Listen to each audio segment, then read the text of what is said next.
தாய்மார்கள் பெற்றோர்கள் கபர்வாசிகளாக வாழ்ந்து கொண்டிருப்பார்கள். அவர்களுக்காக வேண்டி நான் என்ன செய்திருக்கிறேன்? என்னை வளர்த்து ஆளாக்கி விட்டு சென்றிருக்கிறார்கள். என்னை எத்தனையோ கனவோடு வளர்த்தார்கள். என் கனவை பார்ப்பதற்கு, என்னுடைய வளர்ச்சியை பார்ப்பதற்கு அவர்கள் கிடையாது. என்னுடைய வளர்ச்சி அவர்களுடைய மன்னரைக்கான ஒளியாக மாறி இருக்கிறதா? நான் நல்ல முறையிலே என்னுடைய சேவையை, நான் ஏதோ ஒரு இடத்தில் ஒரு போஸ்டிங்கில் இருப்பேன், எனக்கு ஏதோ ஒரு கௌரவம், ஒரு அந்தஸ்து கிடைத்திருக்கும், ஒரு தொழில் கிடைத்திருக்கும். அந்த தொழிலின் மூலம் அல்லாஹ்வுடைய பொருத்தத்தை நான் அடைந்து கொள்ளுகிறேனா? என்னுடைய தாயோ தந்தையோ என்னை கஷ்டப்பட்டு படிக்க வைத்தார்.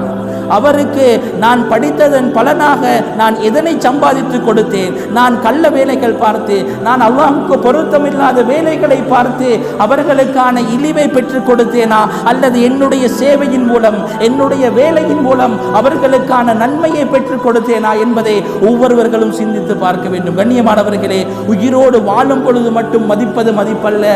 அவர்கள் மன்னரைக்கு சென்றதன் பின்னும் அவர்களுடைய பட்டோலைகள் மூடப்படாத அளவு ஒரு குழந்தை பார்த்து கொள்ள வேண்டும்.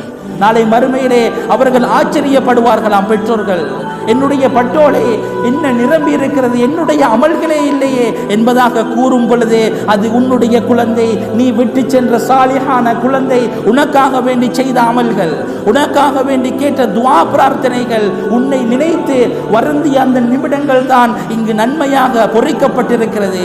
நீ ஒரு நல்ல குழந்தையை விட்டு வந்தாய். உன்னுடைய குழந்தை உலகத்துக்கு ஒரு சிறந்த எடுத்துக்காட்டாக மாறியது.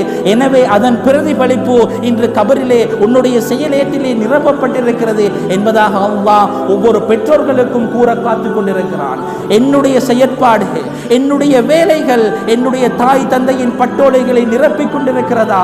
நான் நல்ல குழந்தையாக, ஒரு நல்ல ஒரு மனிதராக, அல்லாஹ்வுடைய நெருக்கத்தை அடையக்கூடிய ஒரு நன்மனிதராக வாழ்ந்து கொண்டிருக்கிறேனா என்பதை ஒவ்வொருவர்களும் ஆழமாக உள்ளத்தில் கை வைத்து கேட்க கடமைப்பட்டிருக்கிறோம். கண்ணியமானவர்களே, ஹஸரத் ஸல்லல்லாஹு அலைஹி வஸல்லம் அவர்களுடைய வாழ்க்கையில் ஒரு குடும்பம் என்று வருகின்ற பொழுது அதில் முதலாவது அந்த தாய் தந்தையினுடைய அந்தஸ்தை அவர்கள் சேர்ந்து வாழாமலே எடுத்து காட்டினார்கள்.